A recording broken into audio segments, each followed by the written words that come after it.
Isinusulong sa Sultan Kudarat ang pagbuo ng ortografiyang Manobo-Dulangan o sistema ng wastong pagbaybay at pagsulat ng mga salita bilang hakbang sa pagpapanatili ng wika at kultura ng mga katutubo. Si Aurea Marie Belguera ng PIA Sorsogen sa sentro ng balita. 3 araw na write shop ang isinagawa sa Sultan Kudarat para sa pagbuo ng ortografiyang Manobo-Dulangan. Pinangunahan ito ng DepEd Sultan Kudarat Division, katuwang ang University of Southern Mindanao, Sentro ng Wika at Kultura at Komisyon sa Wikang Filipino. Dinaluhan ang aktibidad ng mga guro, Indigenous Peoples Education o IPED teachers at mga tribal chieftain mula sa iba't ibang bayan ng probinsya. Layunin ng aktibidad na magbigay ng gabay sa tamang pagsulat ng wikang Manobo-Dulangan na magagamit sa pagturo at pagpasa ng wika sa susunod na henerasyon.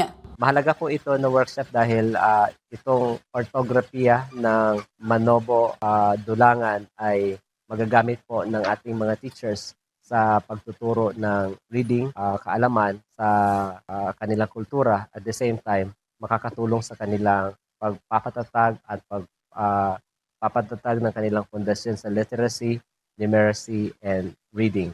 Para sa DepEd, mahalaga ang ortografiya upang maisulat at maitala ang mga salita sa mga libro at learning materials kasabay ng pagpapanatili ng kultura ng mga mag-aaral na katutubo. The 3-day write shop embodies the very essence of this celebration, preserving, strengthening, and giving life to one of the country's invaluable indigenous languages, which is Manobo.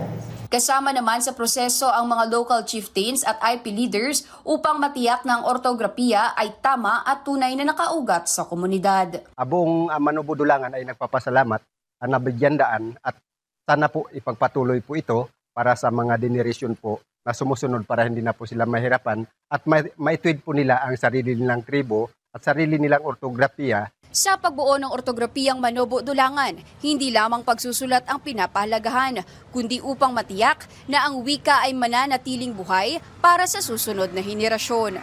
Mula dito sa probinsya ng Sultan Kudarat, para sa Integrated State Media, Aurea Marie Belguera ng Philippine Information Agency, Sorsogen.